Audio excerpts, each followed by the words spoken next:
Grab your notebooks, grab your pens and pencils. Today we are going to be doing a little math and probability with playoff odds here on Locked On Flames. You're Locked On Flames, your daily podcast on the Calgary Flames. Part of the Locked On Podcast Network, your team every day.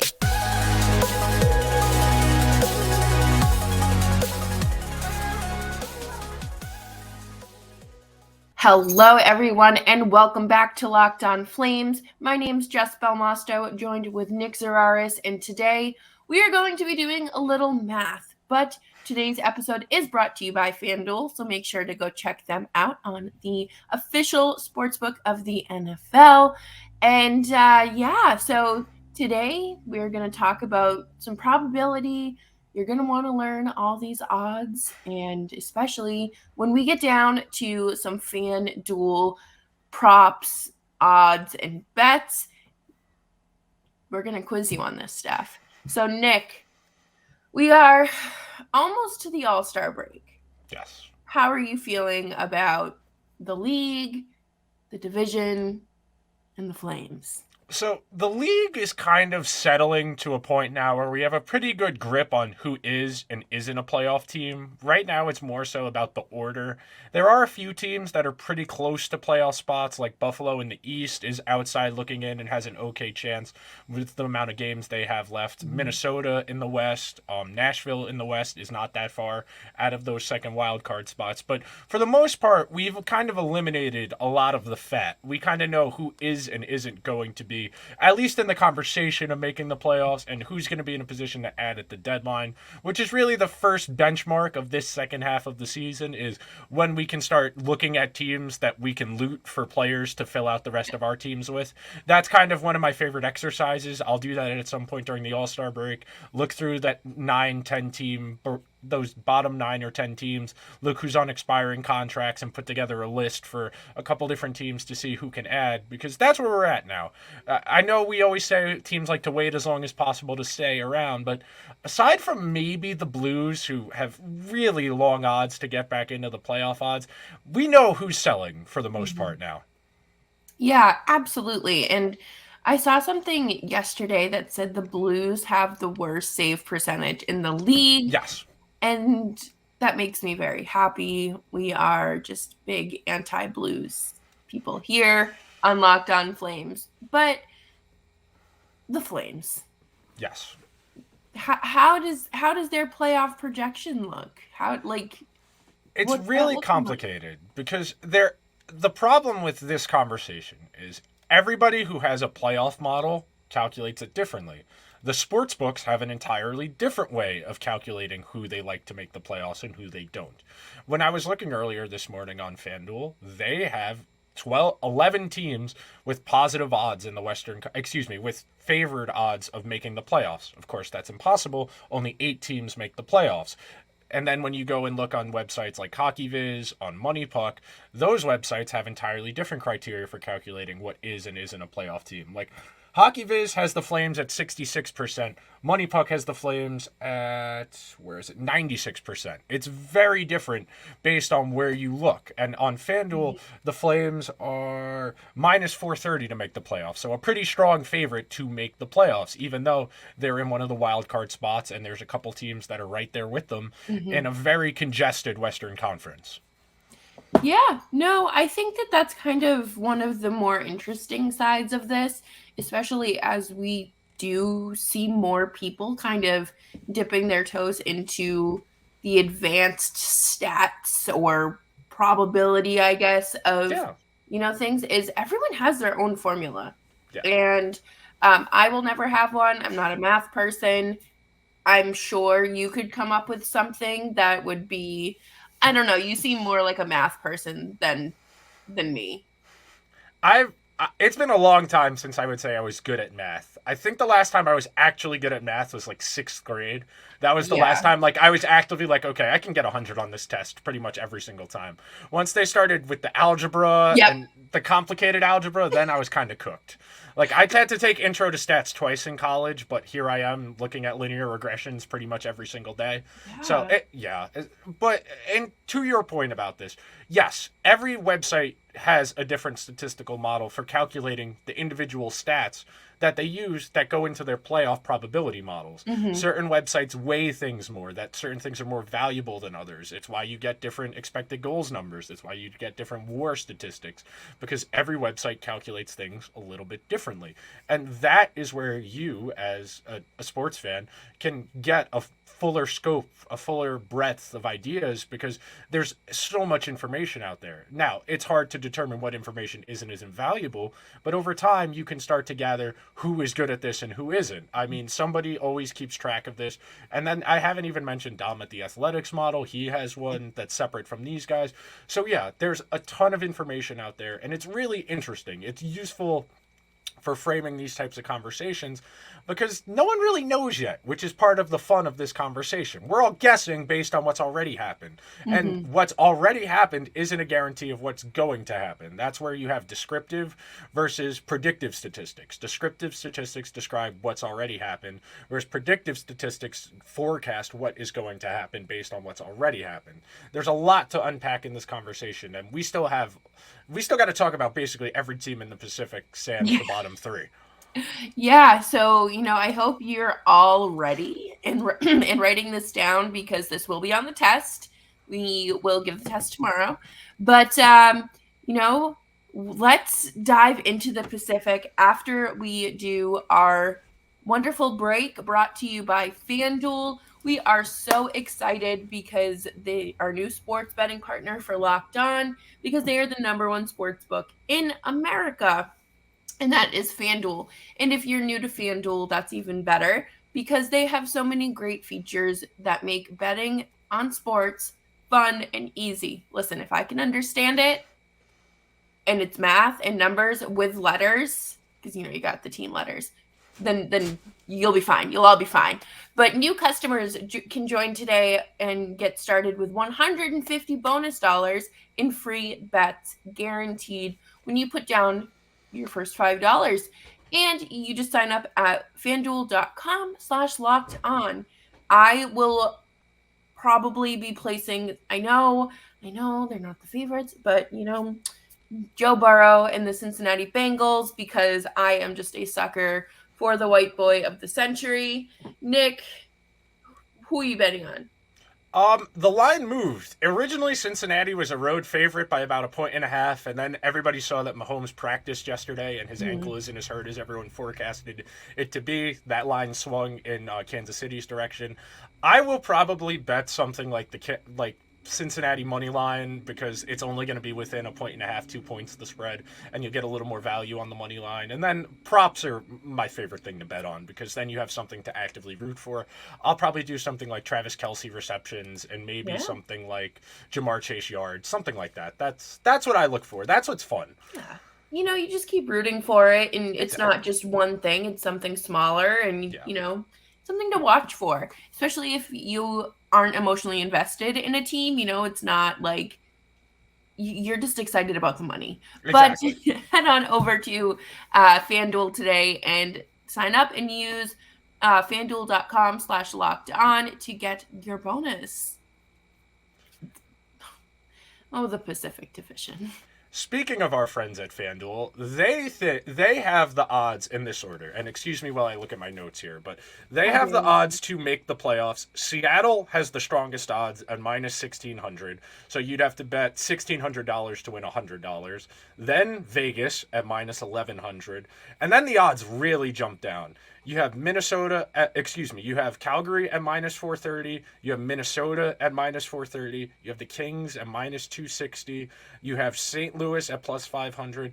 You have Nashville at plus 174. So the odds are they jump very quickly based on their perception of FanDuel's perception of what's going to happen in the second half of the season. There is an opportunity here. I was talking about this today in my gambling group chat. There is an opportunity here with 11 teams having favored odds to make the playoffs, considering only 8 are going to make it, because you got to think about the 3 teams in the Central Division that aren't in contention for the wild card. So if with 11 teams, that means 3 aren't going to make it. That means there is value somewhere on that board. 3 of those teams will not make the playoffs based purely on the rules. You can't have 11 teams in the playoffs. Right. Oh boy. So I think it's safe to say that Seattle has kind of come out of nowhere. We know that this offseason they had really ramped up their roster, especially with re-signing Ryan Donato. It took some time to get that going, but he wanted to stay and he took less money to stay there. So that's, good for him. I worry about Nashville. They've been good the last couple of weeks. They've been 8-4 since the new year. I went and wrote down what everybody's been since the new year as kind of an indicator of how they're playing.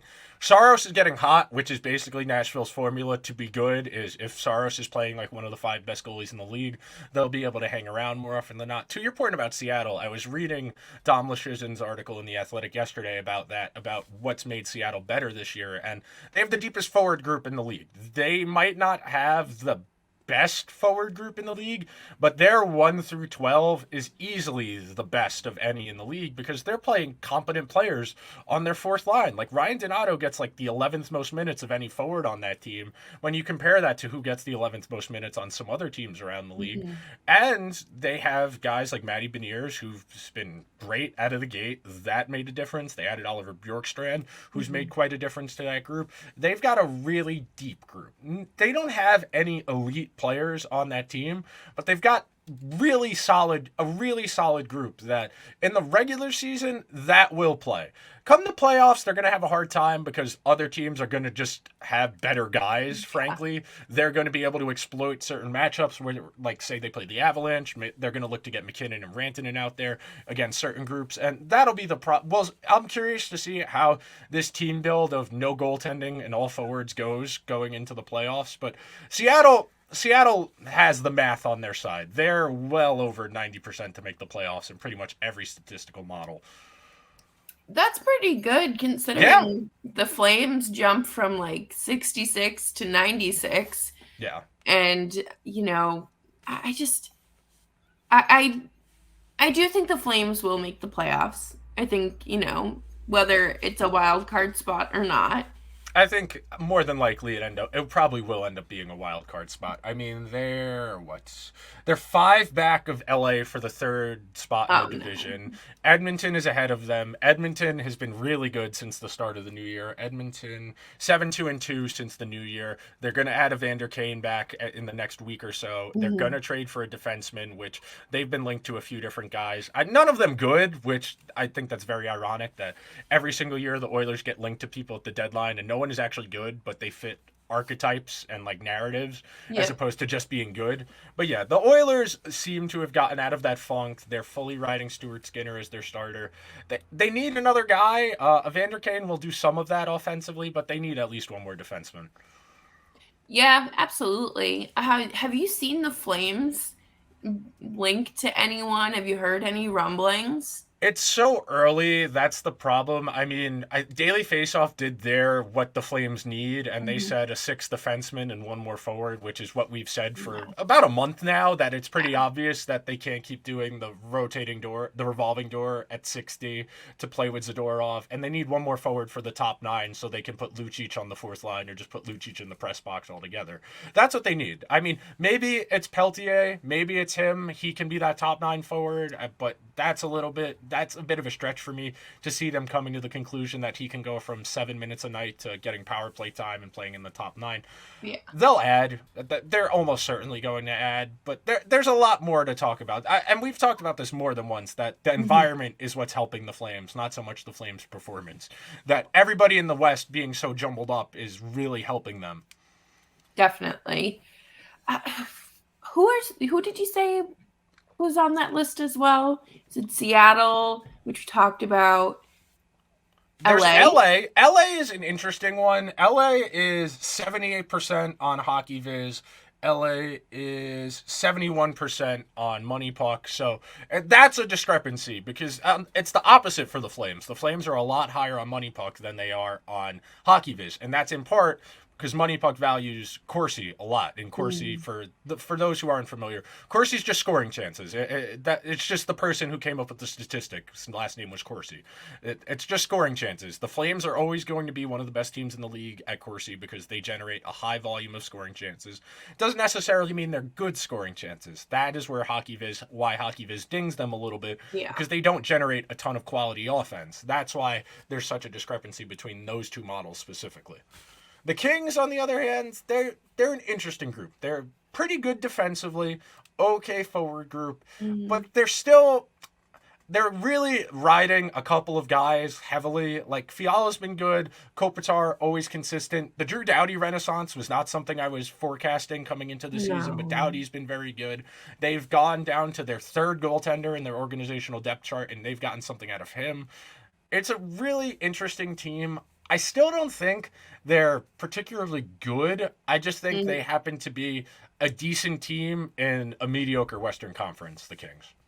Yeah, definitely. I think if you're able to skate by with your third string goaltender during the regular season, okay, good for you. But I feel like they're still a young team that's missing the discipline, that's missing just any sort of... they just need to tighten up their game.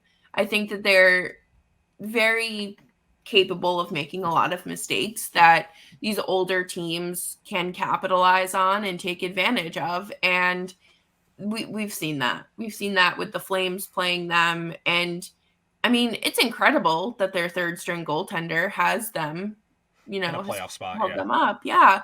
But again, like you said, would this be working in the East? No. Absolutely not.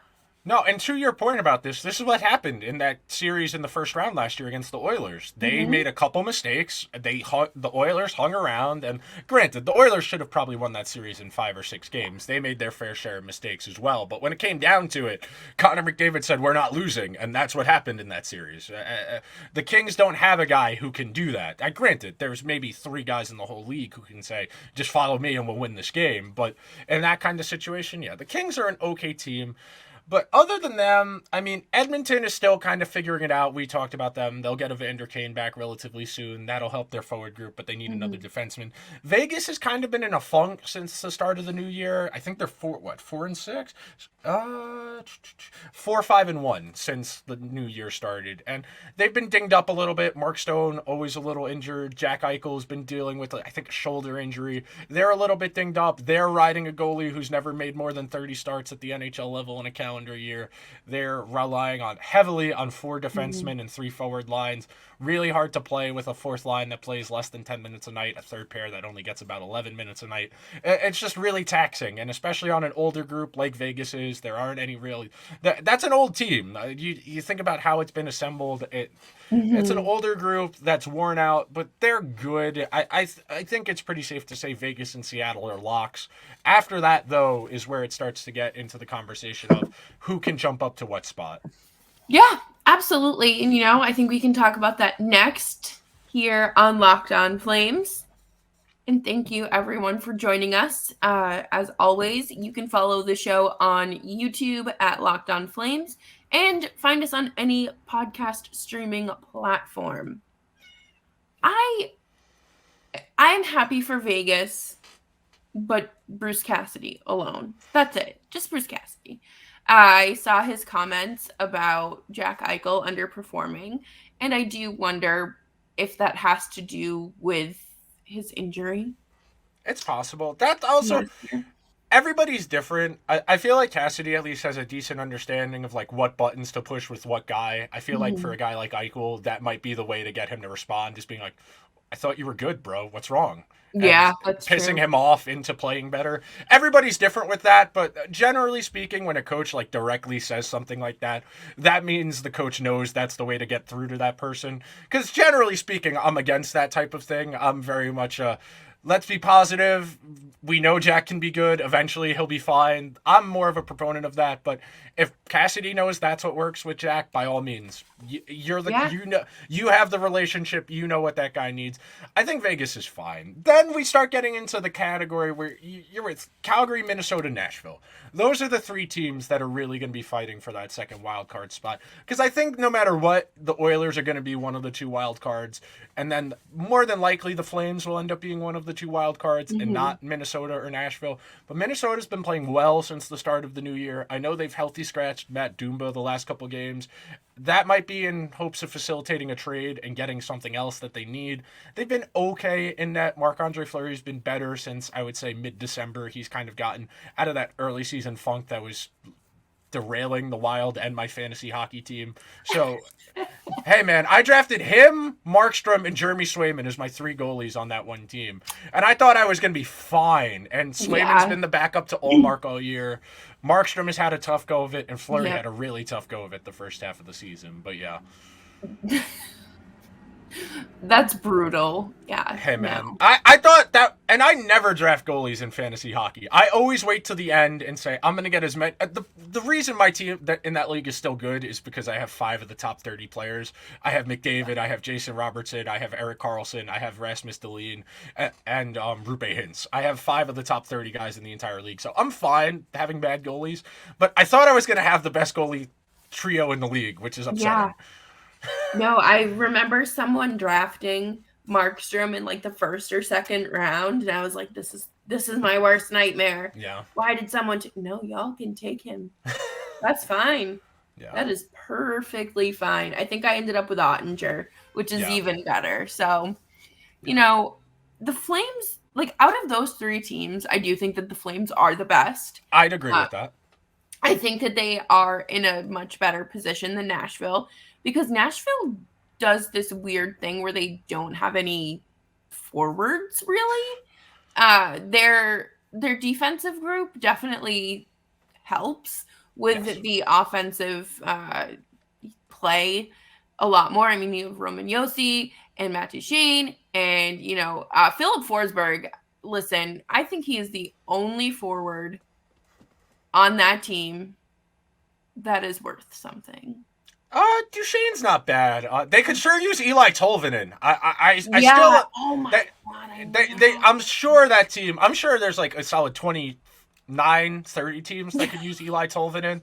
But hey, that whole thing is so weird. So weird to me. It's so hockey. Yeah. It's because you try him in different spots in your system and it just doesn't work, but then he can go play for someone else and be good. Perfect. Yeah, no, I think he has 10 goals, 11 goals since getting to Seattle. He's been a very useful piece for them. One of the reasons they have one of the deepest forward groups in the league is they were able to just drop a guy who could get you 15. I mean, realistically, when you're thinking about your roster construction, you want everybody to be able to score at least 10. That's a forward. On a good team, every forward scores at least 10 goals. If your third line is contributing 50 goals, your fourth line is contributing 30 goals, that's a really good team. That is a really good team. Yeah, definitely. I think that Nashville is kind of struggling in that aspect. Definitely. For sure. I think that even the Wild, I think for the Wild, they never know if they're a good team or if they're a bad team. They're always kind of in the middle. And similar to the Flames, I don't think that they have an identity because they really haven't proven themselves. The Wild have an identity. It's Kirill, skate with the puck until someone else is open. That is what the Wild's identity is. It's our best player is one of the 10 best players in the league, and he'll skate in circles until someone gets open. That is their identity.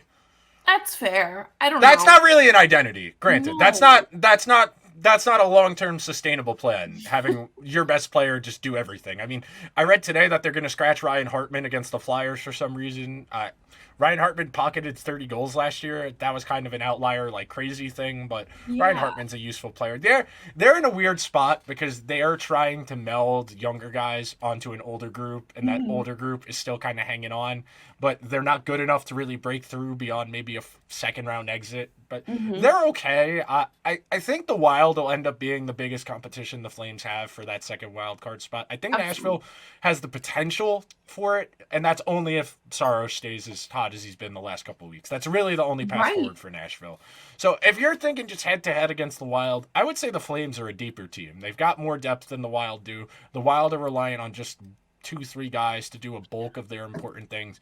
Whereas the Flames, on a good night, they have a really good top 9, and they've got 4 really good defensemen. We haven't talked about Chris Tanev, who's going to be out at least 2 weeks, but at least he's only going to miss these 2 games, and then he's got the week off for the All-Star break, and then I don't think they play till the Tuesday of the week after the All-Star break weekend. So this is there's never a good time for a player to get hurt, especially one as important as Chris Tanev, but it coming at a point where they're about to go into break, that definitely does help. Yeah, definitely. I think that the Flames kind of lucked out, quote unquote, here because, you do have the benefit of the All-Star break, like you said.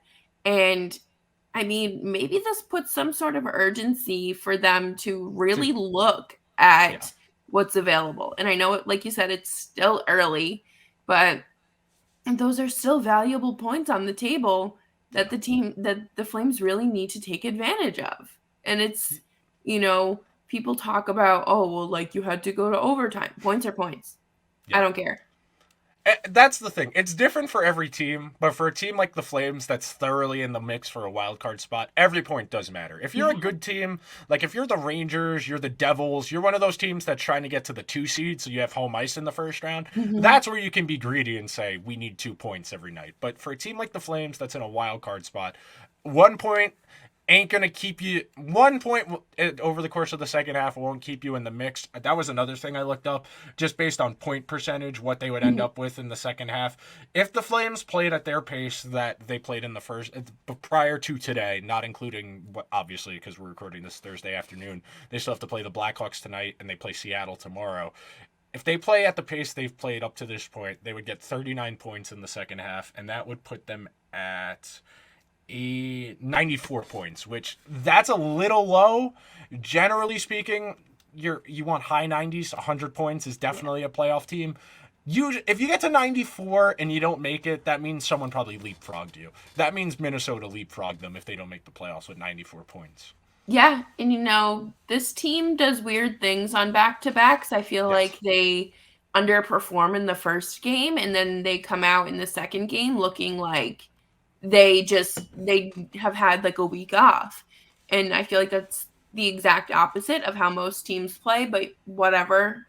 I'll take 2 points, especially against a Pacific Division team that is on fire. You're not looking to catch them. You're just looking to steal points. Exactly. And I didn't think, in my early season predictions when early October, late September, when I was doing those, that this would be a position the Flames would be in. I thought that they were going to be much better than this, but again, everyone did. Yeah, it's all about managing those expectations. They're not at the bottom with Vancouver or the Sharks, so be grateful. That's all you can say and do. So the one thing I will say about that they're on pace for 39 points, that does include, that they had the absolutely awful November. They had the brutal November where they lost 7 in a row. I don't expect, and granted, this could be, I'm knocking on my desk right now, but I don't imagine they'll go on another 7-8 game losing streak at any point in the second half of the season. So you can probably, for our sake, I hope not. You can probably estimate that they'll probably clear 40 points in the second half. They'll probably play. They were a 573 point percentage team in the first half. If you can creep that up to around 600 point percentage, that'll get you your 100 points in the standings, and you'll be a playoff team for sure. You clear 100 points in the West, you're a playoff team. 100%.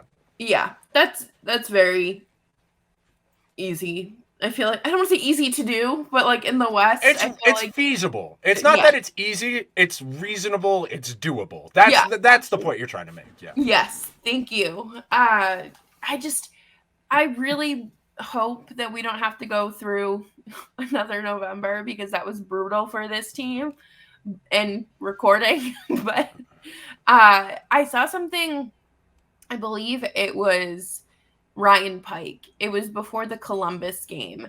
And he said, he was comparing the December point percentage or win percentage, and it was like a 5 something. And then since the new year, it had been like a 614. Yeah. And that's a big difference. Very much so. And like we just said, I think the Flames are closer to the team they've been since about Christmas than they were to the team prior to Christmas. Absolutely. Prior to Christmas, there was a lot more, we still need to figure out our lineup. There was a lot more line juggling. And right now, there's still things they need to sort out. They've been juggling that fourth line, but not the lineup as a whole. They found a top 9 that they feel relatively comfortable with, which is a big step. I mean, that's the bulk of your team is your top 9. Yeah, absolutely. And, they're called fourth line grinders for a reason, because they're just out there doing some cardio. They're out there just eating minutes so your top 9 can rest. And I am interested to see if Ruzicka does find his spot back in the lineup. I think it's deserved. I think all the stats kind of prove that it's, deserved as well. I think in the eye test. But if it means giving Pelletier more minutes, that's fine. Yeah. I'll take that right now. But I hope after the All-Star break and closer to the deadline, this team is able to really situate themselves and stabilize. I was going to say, to your point about that, this is the time to figure it out. Because if he can stick in that top 9, that's one less thing you got to trade for. Then you can focus all of your resources on getting that extra defenseman. Or if you want a specific skill set forward, like you want a faster guy, you want someone who can kill penalties, whatever, you can focus on that as opposed to a more general, we just need one more top 9 forward. This is the point where you need to figure that out, because you have a month. The trade deadline is March 3rd. We are in the last week of January now. It's time to figure out if you need to go out and get somebody or if you have your in-house answer. Yeah, absolutely. And I'll be interested to see who comes calling and what they're looking for. If they're looking for anything from us, I can offer you a Milan Lucic expiring contract and maybe Trevor Lewis. Actually, I don't really hate Trevor Lewis. Trevor Lewis is fine. He's been fine. A good fourth line center. Yeah. So, all right. And he makes Daryl happy. And he makes Daryl happy. We got to give Daryl a bone. We got to give Daryl a bone every now and then, because we can't just dictate every part of the lineup. No. And he did sound a lot happier in a press conference yesterday. So, you know what? I'll take that compared to his, snide comments, even if they're jokes and they're not landing. But it's okay. Thank you, everyone, for hanging out with us today on Locked On Flames. As always, you can find the show wherever you get your podcasts, as well as YouTube at Locked On Flames. Come hang out with us in the comment section, as long as you're being nice, please. And of course, on Twitter at LO_FlamesPod, as well as our personal accounts at Jess Belmosto and at Nick Zeraris. Just be responsible online and with gambling. Yes. Please. I don't want to be responsible for anything. And I will see y'all tomorrow for winners and losers of the week, because who doesn't love dogging on someone and also lifting someone up? All right. Have a good Thursday, everyone.